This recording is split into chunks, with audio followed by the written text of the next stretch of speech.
Everyone, welcome back to my channel. कैसे हैं आप सब? होप करती हूँ कि आप सभी ठीक होंगे, हेल्थी होंगे, तंदुरुस्त होंगे, दुरुस्त होंगे। और जो नहीं भी है, थोड़ा कोल्ड कफ से परेशान है, हो जाए तंदुरुस्त। सो थैंक यू आप सभी का कि आप लोगों ने मुझे रिप्लाई किया है कि आप वीडियो में हमें कमेंट्स के आंसर दीजिए जो आपने क्वेश्चन मुझसे पूछे हैं उसके बारे में।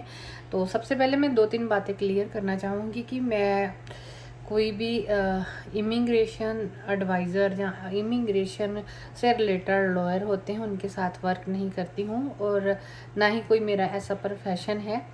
मैं ये जो आप लोगों से इन्फॉर्मेशन शेयर करती हूँ वो सिर्फ इसलिए कि जैसे मेरी खुद की फैमिली, जहाँ मेरे फ्रेंड सर्कल्स, जहाँ मतलब काफ़ी लोग जो हैं मुझे जानने वाले, जहाँ फैमिली मेम्बर कह लो, जहाँ फ्रेंड्स में कह लो, जहाँ वैसे नॉन में कह लो, तो उनके भी बच्चे हैं जो रेडी हो रहे हैं अपने आप को लेके जाने के लिए किसी ओवरसीज या किसी कंट्री में। तो मेरा ये मतलब था कि एक एक को फ़ोन पे गाइड करना या कैसे मतलब समझाना टफ़ हो जाता है, कई बार कोई मानता भी नहीं है बात। तो इसलिए मतलब मैंने ये वीडियो बनाने का सिलसिला शुरू किया, और इसमें मुझे काफ़ी अच्छा जो लग रहा है कि मैं सोचती थी कि मैं किसी के साथ एक इन्फॉर्मेशन जो शेयर कर रही हूँ, अगर 10 लोग वीडियो देख रहे हैं तो उनमें से किसी एक के ऊपर भी ये इफ़ेक्ट करती है तो मुझे बहुत अच्छा लगेगा। तो इसलिए मुझे अभी बहुत अच्छा लग रहा है कि आप लोगों को इन्फॉर्मेशन जो मैं दे रही हूँ आप लोगों को वो काम की है, आप लोगों के काम आ रही है। तो जो अभी हम बॉर्डर से रिलेटेड बात कर रहे हैं, तो बॉर्डर से रिलेटेड अभी जो मैंने सामने कंप्यूटर भी ऑन करके रखा है, क्योंकि मैं कोई डायरी में लिख के जहाँ मैं मतलब वैसे पढ़ के कहीं से आंसर नहीं करती हूँ। मुझे ईमेल भी आ जाती है, जैसे लाइक ईमेल कैसे आती है कि मैंने जो हमारे यहाँ की गवर्नमेंट है, लेबर गवर्नमेंट है, जो मतलब उनकी जो मुझे ईमेल आ जाती है, जैसे भी कोई लाइक हमारा अभी रेड जोन में जाना था, जहाँ अभी रूल जो चेंज हुए हैं बॉर्डर से रिलेटेड, तो मुझे उनकी जो है ईमेल आ जाती है। जो भी मतलब जिस पार्टी को सपोर्ट करते हैं, जहाँ गवर्नमेंट की जो वेबसाइट है उनको अगर लाइक करते हैं तो वो हमें ईमेल भी कर देते हैं, और उनके कई बार मुझे लगता है कि मैसेज भी आ जाते हैं। मुझे इनकी मतलब ईमेल भी आ गई, कुछ चेंजेस होते हैं। तो ये थी इसके रिलेटेड बात। तो अभी मैं बात करती हूँ, आप लोगों के आंसर देती हूँ। मुझे बहुत अच्छा लगा कि आप लोगों को मतलब वीडियो अच्छी लगती है, कि आप लोगों रिस्पॉन्स कर रहे हो कि आपकी सिंपलिसिटी, आपका मेरी आपको सिंपलनेस जो हमारी है आपको अच्छी लगी। थैंक यू आपका। तो अभी जो सबसे पहले मैं कमेंट है वो है हरप्रीत जी का, जिनका वो बोले हैं कि उनका सन है यहाँ पे न्यूजीलैंड में। बहुत अच्छी बात है, आपका सन है यहाँ पे। तो वो कह रहे हैं कि इलेक्ट्रिसिटी का उन्होंने कोर्स कर रखा है 2 साल का, तो अब भी वो विज़िट न्यूजीलैंड से बाहर जा सकते हैं कि नहीं, मतलब इंडिया जा सकते हैं कि नहीं। तो इंडिया में आप वो जा सकते हैं अभी, मतलब अभी तो बॉर्डर जो है ओपन हो रहा है, तो वीज़े वाले भी अभी जा सकते हैं, इसमें जाने में कोई प्रॉब्लम नहीं है। लेकिन इसमें क्या है कि अगर वो लीजेबल हैं, मुझे लगता है कि वो लीजेबल होंगे अभी अगर वो वीज़े पे हैं तो वो लीजेबल होंगे 1 मार्च को। जो पीआर की जो रेजिडेंसी वो डाल सकते हैं, तो उसके दरमियान जो है ना 1 ईयर, 1 मार्च से अगर वो हम काउंट करते हैं 1 मार्च में उनकी फ़ाइल जाती है, तो उससे लेके उनको 1 ईयर या 6 मंथ के दरमियान उनकी पीआर वगैरह आ सकती है। तो इसके इस उनको इतना टाइम हो सकता है लग जाए, हो सकता है ना भी लगे। तो जब तक उनकी अगर पीआर नहीं आती, तो जितना ऑलरेडी इतना टाइम आप लोगों ने रहे हैं आप उनके बिना, तो अभी थोड़ा सा और कर सकते हैं आप वेट। तो मैं तो यही चाहूँगी कि वो पीआर लेके फिर ही इंडिया जाएं, ताकि आप भी मतलब सारी फैमिली भी खुश हो और वो भी खुश हो। ऐसा नहीं है कि फ़ाइल वो डाल जाएं तो फिर वापस मतलब हो सकता है कि पीछे से कुछ वो डॉक्यूमेंट्स मांग लें, तो टाइम डिफरेंस है इंडिया का न्यूजीलैंड का, तो मतलब थोड़ा सा टफ हो सकता है। तो इसलिए मेरा तो यही मानना है कि विज़िट इंडिया वो ज़रूर कर सकते हैं अभी, बट अगर वो मार्च में एलिजिबल है पीआर पाने के, तो फिर वो फाइल डाल के पीआर लेके फिर ही जाए। तो इसमें मैं क्यों बता रही हूँ कि 6 to 12 मंथ का टाइम लग सकता है, बिकॉज ऑफ जो अभी हमारे यहाँ पे आप सभी को पता है कि दिसंबर में जो पीआर 1 दिसंबर से ओपन हुई है, जिनका रेजिडेंस होना शुरू हुआ, वो वाली फाइल क्लियर कर रही है इमिग्रेशन, जो ऑलरेडी मतलब 18 मंथ से या 2 ईयर से या लास्ट मतलब 18 to 2 ईयर से जिन्होंने फाइल ऑलरेडी डाली हुई थी, वो फाइल्स अभी वो क्लियर कर रहे हैं। तो उनमें से काफ़ी लोगों की पीआर जो है रेजिडेंसी, कईयों की 6 आवर में आई है, कईयों की 1 दिन में आई है, कईयों को 1 मंथ भी लगा है। तो उनका जो पेपर वर्क था, जहाँ उनके पास जो ऑलरेडी फाइल्स जमा थी इतने टाइम से और अंदर अब वर्क हो रहा था, तो उनकी इसलिए मतलब 1 डे में या 1 वीक में या 6 आवर में रेजिडेंसी अप्रूव होके आई हैं। तो अभी जो मार्च वाले हैं, हो सकता है कि इनकी फ़ाइल अभी रीओपन करनी है उन्होंने, मतलब रीओपन नहीं, सॉरी, कि न्यू फाइल होनी है। तो ओपन सारा कुछ उन्होंने चेक करना है, उनका वर्क, उनका टैक्स, उनका यहाँ पे जो कोई रूल तो नहीं ब्रेक किया है, पुलिस क्लियरेंस भी मुझे लगता है कि उसके लिए चाहिए होगी, वेरिफिकेशन भी होगी। तो उसमें मतलब हो सकता है कि अगर वो मार्च में डालते हैं तो उनको थोड़ा सा टाइम लग जाए। तो इसलिए मैं ये आपको एडवाइस करती हूँ कि आप प्लीज़ ना, आप उनको फोर्स भी ना करो अभी कि आप आ जाओ, ओपन हो रहा है बॉर्डर तो आप आ जाओ। तो मेरा ये मानना है कि अगर 2 ईयर या 3 ईयर से ऑलरेडी आप लोगों ने भी सब्र किया है, उन्होंने भी किया है, बड़ी मुश्किल से ये इतना बड़ा गवर्नमेंट ने डिसीज़न लिया है रेजिडेंस देने का, तो अभी वो हो जाते हैं पीआर, तो फिर ही आए। तो आपका ये क्लियर हो गया। तो नेक्स्ट है जो आरती जी हैं, रावत जी, आरती रावत जी, आपका क्वेश्चन है कि आपके हस्बैंड है यहाँ पे ऑलरेडी और वो शेफ़ हैं, आप मुझे काफ़ी करते हैं, कमेंट में क्वेश्चन पूछते हैं और मुझे बहुत अच्छा लगता है। वैसे मैं आपको बता दूं तो आप ये पूछ रहे हैं, आपने पहले भी पूछा था, आज भी पूछा है, कल भी, कि आपका हस्बैंड पीआर हो जाते हैं तो फैमिली का कंपल्सरी है वहाँ पे आना। हाँ जी, मैं अगर मेरे आप एक्सपीरियंस से पूछे तो मैं बोलूँगी कि बहुत कंपल्सरी है।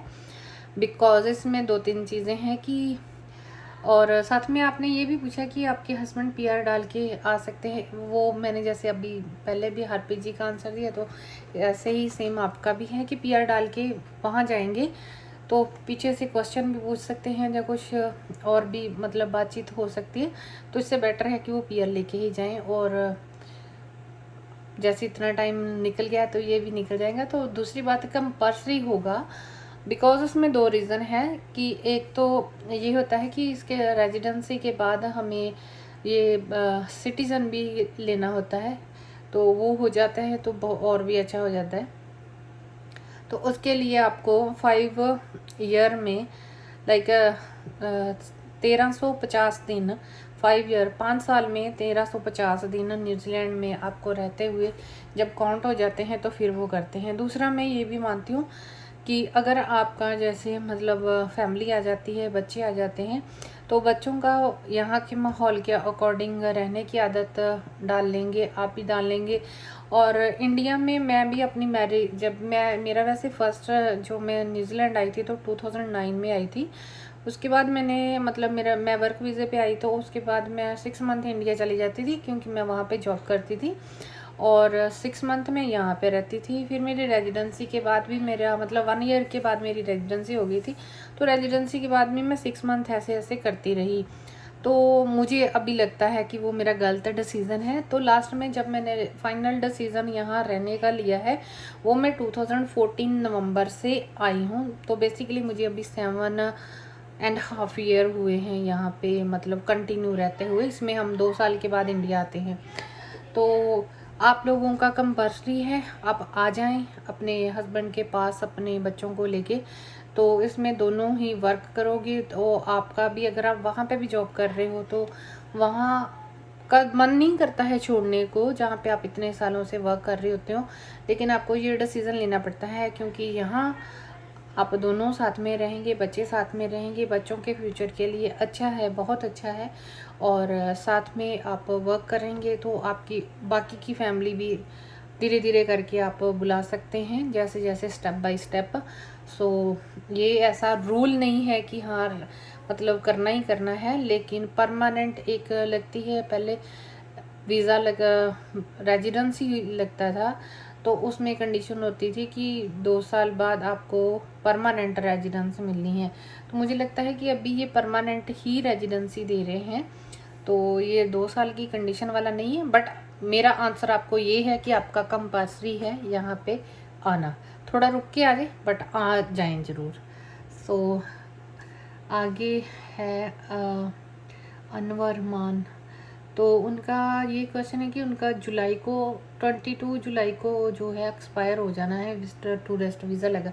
तो आप आ सकते हैं। तो साथ में ये भी बता दूं मैं कि जो 12 अप्रैल से शुरू हो रहा है, बॉर्डर ओपन हो रहा है, वो जिनका वीज़ा है ओपन और स्टूडेंट वीज़ा है, टूरिस्ट वीज़ा है, वो लोग आ सकते हैं इसके दरमियान। तो जिनका है किसी कंपनी का वीज़ा लगा हुआ, उसके लिए थोड़ा सा उनकी मुझे लगता है रिस्ट्रिक्शन वगैरह होंगी। वो आपको मतलब अपने एम्प्लॉयर से या मतलब इमिग्रेशन किसी एडवाइज़र से उसके बारे में पता करना पड़ेगा कि वो अभी भी आपके लिए जॉब अवेलेबल है या नहीं है। तो वो उनको थोड़ी प्रॉब्लम है। लेकिन जिनका ओपन वीज़ा है, टूरिस्ट वीज़ा है या स्टूडेंट वीज़ा जिनके पास है, वो 12 अप्रैल वाली जो कैटेगरी है, जैसे मैंने बताया था कि 3 कैटेगरी में है। जैसे 27 से ऑस्ट्रेलिया में जो कीवी बैठे हैं, हमारे सिटीजन बैठे हैं, तो वो वापस आ सकते हैं विदाउट क्वारंटीन। 2 इंजेक्शन लगे होने चाहिए। थर्ड है 13 अप्रैल को शुरू होना है। तो उसमें है वो कि वर्ल्ड में कहीं पे भी रेजिडेंसी वाले बैठे हैं तो वो कंट्री में वापस आ सकते हैं। तो थर्ड स्टेप है 12 अप्रैल को। 12 अप्रैल को जिनके पास वैलिड वीज़ा है तो वो लोग कंट्री में उस दिन से वापस आना शुरू हो सकते हैं। उसके बाद जो जुलाई वाली कैटेगरी है, तो जुलाई वाली कैटेगरी में वो लोग आते हैं और जो वर्ल्ड में कहीं से भी मतलब, और जुलाई में भी वो आ सकते हैं लेकिन अप्रैल में भी वो आ सकते हैं। वर्ल्ड में कहीं पे भी हैं और उनके पास उनको वीज़े की ज़रूरत नहीं है लेकिन वो कंट्री आ सकते हैं। तो जुलाई में कुछ और भी चेंजेस होनी है। वो जुलाई में मतलब फर्स्ट वीक ऑफ जुलाई या सेकेंड वीक ऑफ जुलाई या एंड ऑफ जुलाई बताते हैं। तो जुलाई में और भी कुछ हो, वो नया कोई वीज़ा वगैरह इन्होंने निकालना है तो कुछ नए रूल चेंज करने हैं, वो आ सकते हैं। तो जिनकी बिल्कुल ब्रांड न्यू जिन्होंने फाइल डालनी है तो आना चाहते हैं, बिल्कुल फ्रेश है, जिन्होंने पहले कभी अप्लाई नहीं किया है अभी करना चाह रहे हैं, तो उनके लिए अक्टूबर वाला कैटेगरी है जिन्होंने बिल्कुल फ्रेश फाइल डालनी है। विजिटर वीज़े की हो गई, वर्क वीज़े की हो गई, जैसे तो स्टूडेंट वीज़े की हो गई, पेरेंट्स कैटेगरी वगैरह जो भी विजिटर हम लोग बुलाते हैं अपनी फैमिली को, तो वो जो है वो अक्टूबर से शुरू होगी। तो ये चीज़ें थी जो बहुत आप लोगों के थे इसके अंदर क्वेश्चन। तो अभी मैं अरविंद जी पूछ रहे हैं कि जुलाई में कौन से वीज़े पर आ सकते हैं। तो जुलाई में मैंने जैसे बताया है कि जुलाई में जिनके पास लाइक जैसे कोई कोई कंट्री के वीज़ाज होते हैं तो वो किसी में भी जा सकते हैं। तो जुलाई में कुछ नया वीज़ा प्रोसेस भी ये ओपन कर रहे हैं और आ सकते हैं। जो न्यू वीज़ा वगैरह डाल के अक्टूबर में शुरू होगा। तो जो स्टूडेंट्स हैं जिनके पास वैलिड वीज़ा है वो अप्रैल में आ सकते हैं, 12 अप्रैल से शुरू होगा। और इस वीडियो के जो एंड में जाके एक मैं पिक्चर अटैच करूँगी इसके साथ, जो कि लाइक जो इन्होंने बनाया हुआ है पूरा प्लान, तो स्टेप बाय स्टेप कब किन को बुला रहे हैं। तो इंटरनेशनल बॉर्डर अभी मेन चीज़ ये है कि विदाउट क्वारंटीन जो है खुल चुके हैं। अभी क्वारंटीन के लिए किसी को भी बुकिंग करवाने की ज़रूरत नहीं है। तो आप इंडिया, अनंत सिंह जी पूछ रहे हैं कि मैं इंडिया आया था अगस्त में, तो आप अब आपके पास वीज़ा है तो आप आ सकते हैं अप्रैल में वापस।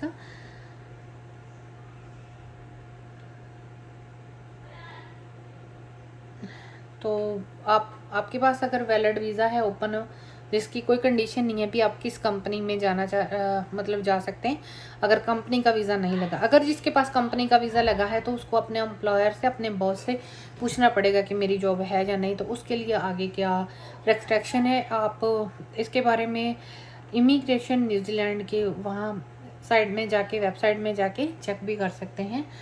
तो इंटरनेशनल स्टूडेंट जैसे मैं बता रही हूँ कि ये ओपन हो जाएंगे न्यू जो है न्यू फाइल अगर आपने डालनी है तो वो ओपन होंगी जाके अक्टूबर में।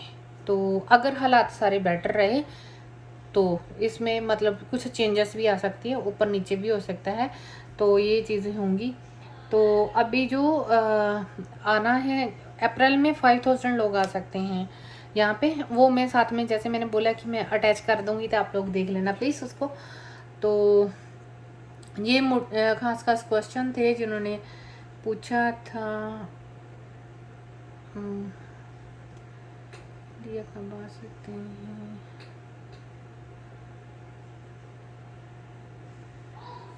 और जो न्यूजीलैंड में है वो इंडिया कब जा सकते हैं, ये राठौर साहब हैं, उन्होंने पूछा है मेरे से। तो अगर भाई जो भी आप हैं भाई जब बहन जी, तो अगर तो कोई मतलब अभी तो कोई रिस्ट्रिक्शन नहीं है, जा सकते हैं, फिर आ भी सकते हैं। अभी तो ख़त्म हो गई ये सारी चीज़ें, क्योंकि अभी क्वारंटीन सिस्टम ख़त्म हो गया है, तो अभी जा भी सकते हैं, तो आ भी सकते हैं। तो अगर आप लोगों ने मतलब डबल वैक्सीनेट करवाया है, बच्चों को भी अब वैक्सीनेट करवा लें तो जाएं। जैसे अभी 5 ईयर से लेके तो उससे ऊपर तक सभी जो है लग रहे हैं, और हमारा भी प्लान बनेगा।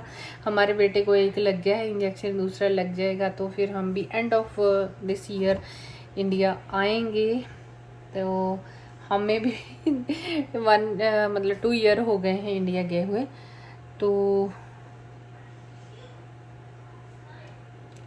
तो ये चीज़ें थी। तो अब और कोई किसी का क्वेश्चन हो तो पूछ सकते हैं। तो एक और था कि स्कूल जो है जो आना चाहते हैं, जिनके बच्चे छोटे हैं, तो वो यहाँ पे हमारे न्यूजीलैंड आना चाहते हैं। तो 5 ईयर का फर्स्ट बच्चा जो है स्कूल जाता है। तो जोन वाइज ऐसा होता है कि अगर आप अपने बच्चों को जो आपके एरिए में जो जोन में स्कूल आ रहा है, लाइक आप जिस एरिया में रहते हैं उस जोन में जो स्कूल आ रहा है, अगर उसमें आप नहीं पढ़ाना चाहते, आप डिफरेंट जोन में डालना चाहते हैं, तो उसके लिए मतलब 1 ईयर या 1.5 ईयर या 2 ईयर पहले अप्लाई करना पड़ता है। तो फिर जब आपके बच्चे की एज हो जाती है 5 ईयर, तो फिर मतलब वो आपको एक इनविटेशन लेटर आती है, तो फिर विज़िट होता है स्कूल में, तो वो फिर आपके बच्चे को वहाँ पे एडमिशन मिल जाता है। और अदरवाइज़ जिस एरिया में हम रहते हैं तो आसपास में स्कूल होते हैं, तो बच्चे वहाँ पे चले जाते हैं। जैसे प्राइमरी तक ईयर 1 से लेके ईयर 6 तक अलग स्कूल होता है, और ईयर 7 से लेके ईयर 8 तक अलग स्कूल होता है। ईयर 9 से लेकर ईयर 12 और 13 होता है, तो उसके लिए अलग स्कूल या कॉलेज होता है, तो वहाँ पे बच्चे जाते हैं। और ईयर 13 के बाद फिर बच्चे जब बड़े हो जाते हैं तो वो यूनिवर्सिटी जाते हैं सीधा। तो इसलिए मतलब जैसे हमारा बेटा आउट ऑफ जोन जाता है, तो हमने जैसे ये 3.5 का था, या मुझे लगता है 3 ईयर का था, तो हमने आउट ऑफ जोन इसकी एडमिशन करवाई हुई थी। तो इसलिए जैसे आती जी आप मेरे को पूछते हैं कि कंपल्सरी है, तो हाँ जी इसलिए कंपल्सरी है, क्योंकि जो हमारे एरिया में स्कूल आता है वो हमारे मतलब 5 या 7 मिनट लगते हैं वहाँ पे जाने के लिए। तो लेकिन वहाँ पे हम वॉकिंग करके भी जा सकते हैं, लेकिन गाड़ी में ही जाते हैं ज़्यादातर सभी अपने पेरेंट्स जब बच्चों को छोड़ने। तो प्राइवेट स्कूल बसेस होती हैं, लेकिन उनका टाइमिंग होता है जैसे 7:30 या 7 o'clock वहाँ पे ड्रॉप करना पड़ता है बच्चों को। तो जैसे यहाँ पे मतलब जून जुलाई में काफ़ी बारिश भी होती है, ठंड भी होती है, तो बच्चों को आप बाहर कितना टाइम खड़ा कर सकते हो जहाँ हवा पड़ सकती है। तो ऐसे मतलब मेरी थिंकिंग है, बाकी मतलब अकॉर्डिंग टू सिचुएशन आपका वर्क कैसा मिलता है आपको, तो आप टाइम एडजस्ट कर सकते हो या नहीं कर सकते हो, उसके ऊपर है। तो जोन वाइज भी होते हैं स्कूल, घरों के पास में भी होते हैं, लेकिन ड्रॉप ऑफ करना पिकअप करना पेरेंट्स की रिस्पॉन्सिबिलिटी ही होती है। तो काफ़ी ज़्यादा दूर बच्चे अगर जाते हैं तो कई स्कूल्स की मतलब होती हैं प्राइवेट, स्कूल्स की नहीं होती है, कई मतलब जैसे हम कह सकते हैं टैक्सी टाइप होता है, तो उन्होंने मतलब स्कूल्स और कॉलेज के लिए लगाई होती है। कॉलेज या स्कूल की अपनी पर्सनल बस नहीं होती है, तो इसके लिए बच्चों को पिक करना या ड्रॉप करने के लिए, तो छोटे बच्चों के लिए कईयों ने अभी शुरू कर लिया है। तो जो बच्चे दूर जाते हैं, जैसे अभी मैं अपने बेटे को ड्रॉप करने जाती हूँ, तो मुझे लगते हैं 30 मिनट के अगर ट्रैफिक है तो नई ट्रैफिक है तो 20 to 25 मिनट लगते हैं ड्रॉप करने के लिए, तो इतना टाइम लगता है पिक करने के लिए। तो मुझे आने जाने में 1 आवर लग जाता है, मतलब 1 आवर मॉर्निंग में, 1 आवर इवनिंग को। तो इसलिए मेरे पास 5-6 आवर ही होते हैं वर्क के। तो अभी वैसे मैंने फाइनल नहीं किया, मैं 2-3 ऑप्शन है मेरे पास, मैं चूज़ कर रही हूँ कि मुझे क्या करना है। तो ये चीज़ है। तो मतलब ज़्यादा बच्चों को स्टडी ऐसे, अगर बच्चा थोड़ा वीक है तो उसको जैसे मतलब आगे और सपोर्ट की ज़रूरत है, तो यहाँ पे ट्यूशन भी रखवा सकते हैं। ट्यूशन टाइप भी होता है, सेंटर बने होते हैं, वहाँ पे भेज सकते हैं। लेकिन यहाँ पे हमारा बेटा जाता है तो वहाँ पे स्कूल के अंदर ही उनका ऐसा सिस्टम बना हुआ है कि अगर बच्चा किसी मैथ में या रीडिंग में या राइटिंग में या किसी चीज़ में पीछे है तो उनको फिर अलग से क्लासेस स्कूल में ही करवाते हैं। तो अभी तक तो हमने अपने बच्चे को ट्यूशन वगैरह में कहीं डाला नहीं है। तो अभी सोच रहे हैं कि आने वाले टाइम में थोड़ा सा उसको और बिज़ी करें तो डालेंगे। तो ये सारे आंसर मैंने आपको दिए। तो एक चीज़ और साथ में मेंशन करें, वीडियो काफ़ी लंबी हो गई है तो प्लीज़ आप एंड तक ज़रूर देखना। तो साथ में और चीज़ें जो मैं ऐड अप करने वाली हूँ, एक यहाँ पे हमारे पहले जो अभी तक हो रहा था मेडिकल, जो पीआर डाले थे उनके लिए मेडिकल कंपल्सरी था, लेकिन कल से वो भी कंपल्सरी, जो यस्टरडे से अनाउंस हो गया था कि कंपल्सरी नहीं है, बिकॉज ऑफ मेडिकल जहाँ से करवाते हैं तो वहाँ पे पिछले दिनों देखा गया है, न्यूज़ में आया, वीडियो में भी देखा होगा आप लोगों ने भी, कई आई थी वीडियोज़ कि बहुत बहुत लंबी लाइनें लगी। कोई 6 o'clock मॉर्निंग 6 o'clock के गए हुए हैं, दोपहर के 2 बजे तक उनका नंबर ही नहीं आया। और कई जगह पे तो एडवांस 3 मंथ्स की बिजीनेस चल रहा है, बिजी चल रहा है कि वहाँ पे आपको अपॉइंटमेंट ही नहीं मिल रही है।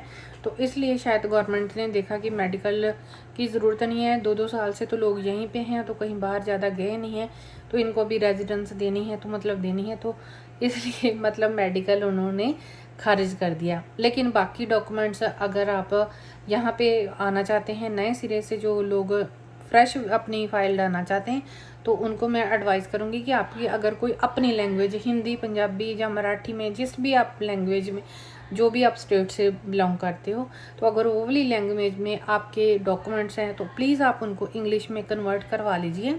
और दूसरा, कई बारी क्या होता है कि कई बच्चों के नाम के साथ पिता का नाम नहीं लगा होता या सरनेम नहीं लगा होता, जन लगा है तो उसमें कोई स्पेलिंग मिस्टेक है, तो वो वाली मिस्टेक्स अगर है तो वो भी आप लोग क्लियर कर लीजिए जब तक आपके पास टाइम है। तो फिर यहाँ पे आके थोड़ा सा प्रॉब्लम हो जाता है, जब वीज़ा लगने में भी प्रॉब्लम हो जाती है। अगर स्पेलिंग में जैसे ई की जगह कोई आई लिख देता है या ए की जगह पे ई आ जाता है, कई बार कईयों के नाम में एक डॉक्यूमेंट्स पे कोई नाम और होता है, दूसरे डॉक्यूमेंट्स में कोई नाम और होता है। जहाँ कोई लड़की है, मैरिड है, उसके साथ अभी तक उसके हस्बैंड का नाम पासपोर्ट पे नहीं आया या डॉक्यूमेंट्स में नहीं आया, तो वो करवा लें। तो जहाँ बच्चों के नाम में मिडिल नाम नहीं है तो वो करवा लें। तो इन चीज़ों का थोड़ा सा आप लोग अपना ध्यान रखें, तो हो सकता है तो करवा लें। जैसे कईयों के लाइसेंस भी अपनी लैंग्वेज, जब मैं, जैसे मैं अपनी एग्जांपल देती हूँ, जब मैं यहाँ पे आई थी तो मेरा भी जो लाइसेंस था इंडिया में कार का, तो वो पंजाबी में था। जैसे मैं पंजाब से बिलोंग करती हूँ तो वो पंजाबी में था, तो तब इतनी डिफ़िकल्टी नहीं हुई थी। लेकिन अभी जैसे होती है तो उसको कन्वर्ट करवाने में थोड़ा सा प्रॉब्लम आ सकती है। So thank you everyone, video मेरी को शेयर ज़रूर कीजिए और मेरे फेसबुक पेज को भी लाइक कीजिए, फॉलो कीजिए। फेसबुक का नाम है मेरा life is more excited if we want. तो और कुछ अगर किसी का कोई क्वेश्चन है, होपफुली अभी मैंने सबको क्लियर कर दिए हों सभी के क्वेश्चंस। तो किसी और का क्वेश्चन हो तो मुझे कमेंट में करके पूछ सकते हैं। वीडियो को एंड तक ज़रूर देखिए। आप सभी लोगों का बहुत बहुत थैंक यू। लाइक, शेयर और subscribe our channel. Thank you everyone, have a great day. और मैं विश करती हूँ कि आप सभी लोग बहुत जल्दी ऑकलैंड आए, न्यूजीलैंड आए, तो कहीं ना कहीं किसी ना किसी मोड पे हम ज़रूर मिलेंगे। So thank you everyone, have a great day, thank you.